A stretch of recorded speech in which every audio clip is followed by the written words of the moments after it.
بسم اللہ الرحمن الرحیم۔ السلام علیکم دوستو، آج کی اس ویڈیو میں ہم جادو، جنات اور شیطانی اثرات کے حوالے سے بات کریں گے۔ دوستو، قبالہ جادو کے حوالے سے بھی بات کرتے ہیں۔ ایک زمانے میں مصر سحر اور جادو کا مرکز تھا اور فن سحر شباب پر مصریوں نے تمام دنیا کے مقابلے میں اسے اوج کمال تک پہنچا دیا تھا۔ یہ جادوگر فرعونوں کے لیے ناقابل یقین قسم کے کام سر انجام دیا کرتے تھے۔ یہ جادوگر قبالہ نامی جادو کے ماہر تھے۔ یہ جادو کی سب سے خوفناک قسم ہے جس میں اس جادو کے ماہرین براہ راست شیطان سے رابطے میں رہتے ہیں۔ شیطان ان کو کامیابی کے نئے سے نئے گر سکھاتا ہے، ایسی چیزوں کے بارے میں بتاتا ہے جن کے بارے میں عام انسان نہیں جانتے، اور وہ ان سے کام لے کر انتہائی محی العقول قسم کی چیزیں ایجاد کرتے ہیں، ان سے فائدہ اٹھاتے ہیں۔ چنانچہ اس زمانے کے مصری بادشاہوں کو دیکھتے ہیں، ان کی ایسی سائنسی ترقی دیکھتے ہیں جس کو بروئے کار لاتے ہوئے عظیم الشان عمارات تعمیر کی، ایسے مسالے اور دوائیاں ایجاد کی جن کی مدد سے لاشوں کو برسوں گزرنے کے بعد بھی کوئی گزن نہیں پہنچتا۔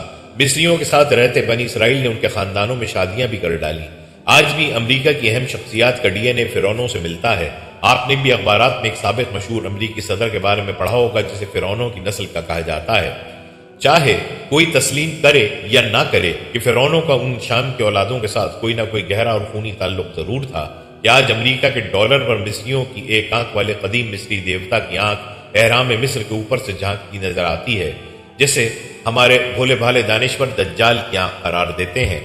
قبالہ جادو کی رسومات کے پجاری اس دنیا میں بہت بڑی تعداد میں موجود ہیں، اور ان کی بڑی تعداد اس جادو کی وجہ سے شہرت، دولت اور کامیابی حاصل کرنے کی دوڑ میں ایک دوسرے سے سبقت لے جانے کی کوشش کرتی ہے۔ ہالی ووڈ یعنی خوابوں کی دنیا کی تمام سیلیبریٹیز اس جادوگر گروپ میں شامل ہیں۔ یہاں ایک بات واضح ہونی ضروری ہے، ہالی ووڈ کے تمام اداکار اور اداکارائیں یقیناً اس جادو کا سہارا اپنی کامیابیوں کے لیے ضرور لیتے ہیں۔ یہ لوگ خود جادوگر نہیں ہوتے، بلکہ یہ لوگ قبالہ کی شیطانی رسومات اور عبادات میں باقاعدگی سے شریک ہوتے ہیں۔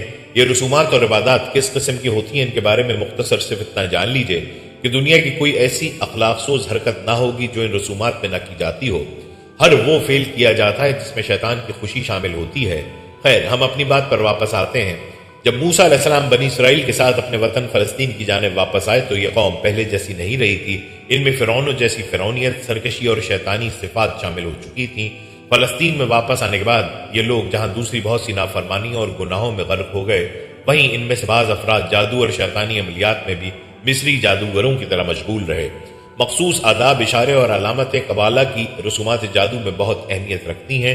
ان لوگوں نے اس علم کو مصریوں سے بھی زیادہ ترقی دے دی تھی۔ وہ اس علم سے دشمنوں اور مخالفوں کو نقصان پہنچایا کرتے۔ جب حضرت سلیمان علیہ السلام کو اللہ تعالیٰ نے عظیم بادشاہت عطا فرمائی تو ان لوگوں نے قوم کو ورغلانا شروع کر دیا کہ حضرت سلیمان کے پاس نعوذ باللہ قبالہ جادو کی طاقت تھی، جس کی وجہ سے ان کو جنات پر حکمرانی حاصل ہوئی۔ حضرت سلیمان کے بعد قبالہ جادو کو روحانیت کا درجہ دے دیا گیا۔ جادو کی کتابوں کو ہیکل سلیمانی میں مقدس کتابوں کا مقام دیکھ کر رکھا جانے لگا۔ پھر اس قوم پر عذاب الہی نازل ہونا شروع ہوئے۔ حضرت سلیمان کا تعمیر کیا گیا ہیکل پہلے وقت نصر کے ہاتھوں اور بعد میں ٹائٹس کے ہاتھوں مکمل طور پر تباہ ہو گیا، اور یہ قوم اللہ کے حکم سے پورے کرۂ ارض پر منتشر ہو گئی۔ قبالہ جادو کی وہ کتابیں ہیکل کے ملبے تلے ہی کہیں دب کر رہ گئیں۔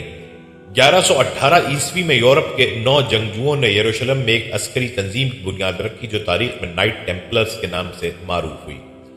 یہ جنگجو بظاہر یروشلم آنے والے عیسائی مسافروں کو دوران راہ تحفظ فراہم کرنا چاہتے تھے، لیکن ان کا اصل مقصد ہیکل سلیمانی کے کھنڈرات میں کھدائی کرنا تھا۔ یہ جنگجو اسی قدیم علم قبالہ کے طالب علم تھے۔ ان صلیبی جنگجوؤں کو یقین تھا کہ ہیکل سلیمانی کے کھنڈرات میں سے انہیں قبالہ کے کتب اور آثار مل جائیں گے۔ 1860 میں برطانوی فوج کے 2 انجینئروں نے حرم شریف کے نیچے ایک کھدائی کی۔ وہ ایک سروے کرنا چاہتے تھے، تبھی انہیں سرنگوں کا جال نظر آیا۔ یہ سرنگیں انہی 9 ٹیمپلرز نے کھودی تھی۔ خیال ہے کہ انہیں ہیکل سلیمانی کے کھنڈرات سے خاصے آثار و نوارد ملے تھے، اور ایسی کتب بھی جن میں کالے جادو اور پراسرار رسومات متعلق معلومات درج تھیں۔ قبالہ کی کتب پا کر نائٹ ٹیمپلرز پراسرار رسومات کے گورکھ دھندے میں پھنس گئے۔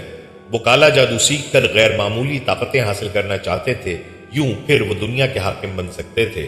نائٹ ٹیمپلرز کالا جادو سیکھ کر فوق البشر تو نہ بن سکے، مگر ان کے جانشینوں میں آج تک یہ تصور ضرور پنپ رہا ہے کہ دنیا پر حکمرانی کا دیرینہ خواب پورا کیا جائے۔ ان نائٹ ٹیمپلرز نے یورپ جا کر دوسرے لوگوں کی بھی طاقت اور دولت پانے کے سہانے سپنے دکھائے، لہٰذا بہت سے لوگ اس عسکری تنظیم میں شامل ہونے لگے جس کی بظاہر ذمہ داری یروشلم آنے والے زائرین کے تحفظ کرنا تھا۔ حقیقتاً یہ تنظیم دنیا کے تمام وسائل پر قابض ہو کر کرۂ ارض کی حکمران بننا چاہتی تھی۔ انسان فطری طور پر دولت اور طاقت چاہتا ہے، اس لیے یہ تنظیم بہت جلدی پھیلی۔ کچھ ہی برس میں ارکان کی تعداد کئی ہزار تک پہنچ گئی۔ 1128 میں پوپ نے اسے مذہبی عسکری تنظیم کے طور پر تسلیم کر لیا۔ یہ منظوری پا کر نائٹ ٹیمپلرز کی شہرت و عزت میں اضافہ ہو گیا۔ 1139 میں پوپ ونسنٹ دوم نے یہ حکم نامہ جاری کیا کہ نائٹ ٹیمپلرز پہ کسی ملک کے مقامی قانون لاگو نہیں ہوتے، گویا ٹیمپلرز کو یورپ کے ہر ملک میں آزادانہ گھومنے پھرنے کا پروانہ مل گیا۔ وہ صرف پوپ کے سامنے جواب دہ تھے۔ اس حکم نامے نے بھی عسکری تنظیم کی طاقت میں بے پناہ اضافہ کر دیا۔ نائٹ ٹیمپلرز نے صلیبی جنگجوؤں میں بڑھ چڑھ کر حصہ لیا۔ مال غنیمت میں بھی سب سے بڑا حصہ انہی کو ملتا، چنانچہ محض نصف صدی میں نائٹ ٹیمپلرز یورپ کی سب سے بڑی عسکری اور مالیاتی تنظیم بن گئے۔ یہی دنیا کی پہلی ملٹی نیشنل کمپنی بھی تھی جس کے وسائل بے پناہ تھے اور جو تجربے کار اور تربیت یافتہ ملازموں کی فوج رکھتی تھی۔ 13ویں صدی تک نائٹ ٹیمپلرز تنظیم سے 2.25 لاکھ یورپی وابستہ ہو چکے تھے۔ ان میں سے 25,000 نائٹ یا گھڑ سوار جنگجو تھے۔ یہ تنظیم یورپ بھر میں وسیع و عریض جائیدادوں، گرجا گھروں اور فارموں کی مالک تھی، حتیٰ کہ جب دو یورپی ممالک آپس میں جھگڑ بیٹھتے تو یہی تنظیم ان کے مابین تصفیہ کراتی۔ قبالہ کی تعلیمات پر عمل پیرا ہونے کی وجہ سے تنظیم کا ڈھانچہ اسرار و رموز پر مبنی تھا۔ بیرونی لوگوں کو قطعی علم نہ تھا کہ تنظیم میں کام کیسے ہوتا ہے۔ اسی کا سردار برینڈ ماسٹر کہلاتا، جبکہ نائبین کو ماسٹر کہا جاتا۔ ان ماسٹروں کا حکم خدا کا لفظ تھا جسے نائٹ ٹیمپلرز ہر صورت انجام دیتے۔ تنظیم میں نہایت چھان پٹک کر نئے ارکان شامل کیے جاتے۔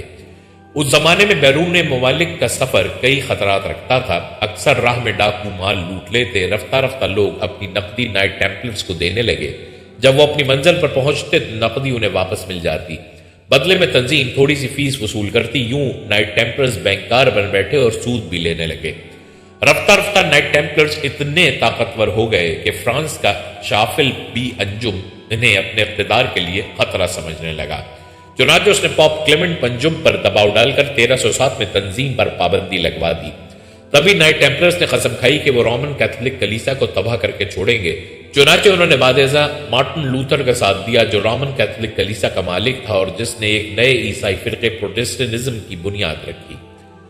نائٹ ٹیمپلرز یورپ میں پھیلی معماروں کی تنظیم میسن بلڈرز میں شامل ہو گئے۔ انہوں نے تنظیموں میں کیویلا کی مخصوص رسومات و علامات متعارف کروائیں۔ 17ویں صدی میں نائٹ ٹیمپلرز نے ہم خیال معماروں کی مدد سے فری مشنری کی بنیاد رکھی۔ اس تنظیم کا مقصد یورپ میں آزاد خیالی کو پروان چڑھانا تھا۔ ایسے مادر پدر آزاد نظریات و خیالات جو انسان کو مذہب سے برگشتہ کر دیں اور اس میں مادہ پرستانہ جذبات کو فروغ دیں۔ 1776 میں سابق فری میسن نے ایک نئی تنظیم الومناتی کی بنیاد رکھی۔ اس تنظیم کے عزائم، سرگرمیاں اور نظریات بھی فری مشنری سے مماثلت رکھتے تھے۔ ان تنظیموں کو یہودی نبیوں خصوصاً جرمن روڈشیلڈ خاندان سے سرمایہ ملا۔ یہ یہودی پوشیدہ طور پر عیسائی مذہب کو تباہ کرنا چاہتے تھے۔ پھر یورپ میں جنگوں کی کثرت نے ان کے سودی کاروبار کو بڑھاوا دیا، لہٰذا فری مشنری اور الومناتی کو سرمایہ فراہم کر کے یہودی بستیوں نے ایک تیر سے دو شکار کھیلے۔